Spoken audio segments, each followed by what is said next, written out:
جس طریقے سے آج یہ فیصلے ہوا ہے، جس طریقے سے الیکشن کمیشن نے یہ فیصلہ کیا ہے، یہ الیکشن کمیشن کے جو کرتوت ہے یہ اتنے مہینوں سے سامنے تھے، اس کے عین مطابق ہے۔ میں عوام سے اپیل کرتا ہوں اپنے حق کے لیے باہر نکلیں۔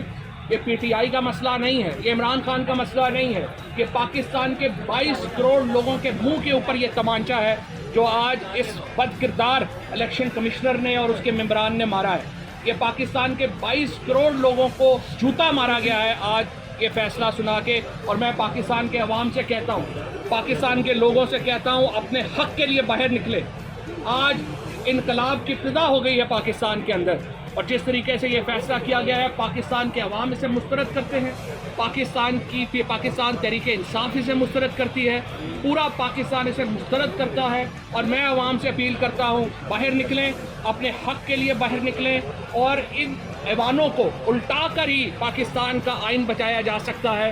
پاکستان کے آئین کے تحفظ کے لیے پاکستان کے لوگ باہر نکلے۔ ابھی باقی تفصیلات ہمیں ان سے کبھی بھلے کی امید نہیں تھی، اب ایگزیکٹلی الیکشن کمیشن نے وہی کیا ہے جو ہمیں ان سے امید تھی۔ نواز شریف اور زرداری کے مقدمات الیکشن کمیشن میں لگنے کو نہیں آ رہے، ان کی فنڈنگ کیسز لگنے کو نہیں آ رہا، لیکن نشانہ صرف عمران خان ہے، اور عمران خان کو ڈسکوالیفائی کر کے ان کا کیا خیال ہے؟ پاکستان کے 22 کروڑ لوگوں کو یہ ڈسکوالیفائی کر لیں گے؟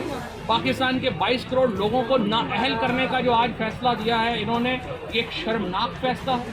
پاکستان کی عزت کے اوپر یہ حملہ ہے، یہ عمران خان کے اوپر حملہ نہیں ہے، یہ پاکستان کے آئین کے اوپر حملہ ہے، پاکستان کے قانون کے اوپر حملہ ہے، پاکستان کے اداروں کے اوپر حملہ ہے، اور پاکستان کے عوام کے منہ کے اوپر یہ تمانچہ مارا گیا ہے۔ ابھی ایک ہفتہ پہلے عمران خان جو ہے وہ 2/3 اکثریت سے جو سیٹیں ہیں وہ جیت کے واپس آ رہا ہے۔ پنجاب کے الیکشن ہوتے ہیں 2/3 میجورٹی سے عمران خان واپس آ رہا ہے۔ تم لوگ ہوتے کون ہو یہ فیصلہ کرنے والے؟